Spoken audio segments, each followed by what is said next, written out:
Hello, my name is Fiona, and I'm a certified teacher and a Praxis coach with Study.com.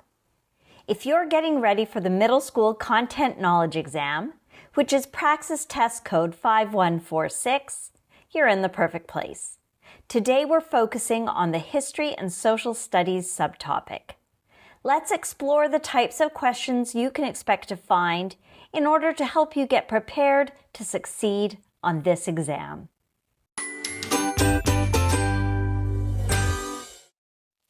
Question number 1. What was the purpose of the Jamestown settlement? The study of Native American traditions, religious freedom, financial gains through trade, or the study of agriculture in the New World. The study of Native American traditions was not the purpose of the Jamestown settlement. Religious freedom was a primary motive for the Pilgrims and Puritans, not the settlers of Jamestown.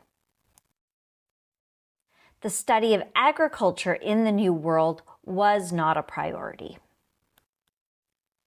The correct answer is financial gains through trade, as the Jamestown settlement was established primarily for economic purposes, including the search for gold and the establishment of profitable trade routes.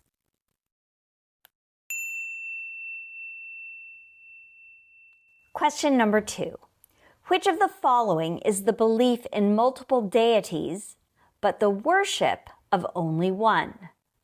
Monotheism, polytheism, henotheism, or non-theism?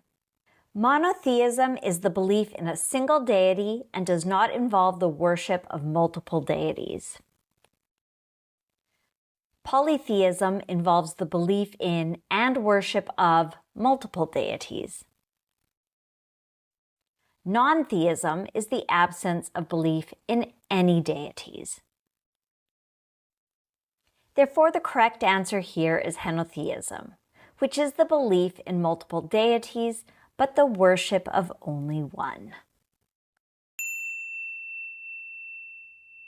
Question number 3. Which of the following Renaissance artists is known for their painting of the Sistine Chapel ceiling? Leonardo da Vinci, Michelangelo, Sandro Botticelli, or Hieronymus Bosch? Leonardo da Vinci is known for works like the Mona Lisa and the Last Supper, but not the Sistine Chapel ceiling.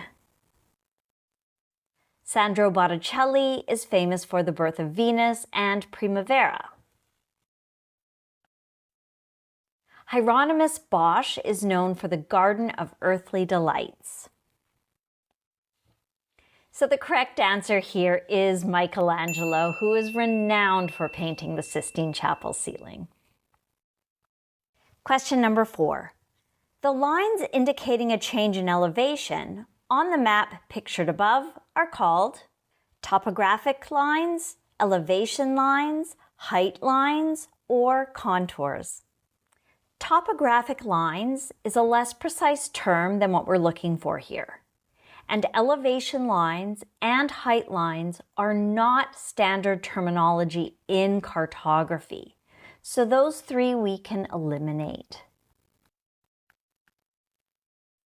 The correct answer here, therefore, is contours. These lines indicate changes in elevation on a map. I do hope we have helped to clarify the History and Social Studies subtopic for the Praxis 5146 exam. Be sure to like and subscribe for more valuable insights from Study.com. With our guidance, you'll feel confident and ready for the exam. Best of luck with your studying and on the test. You've got this.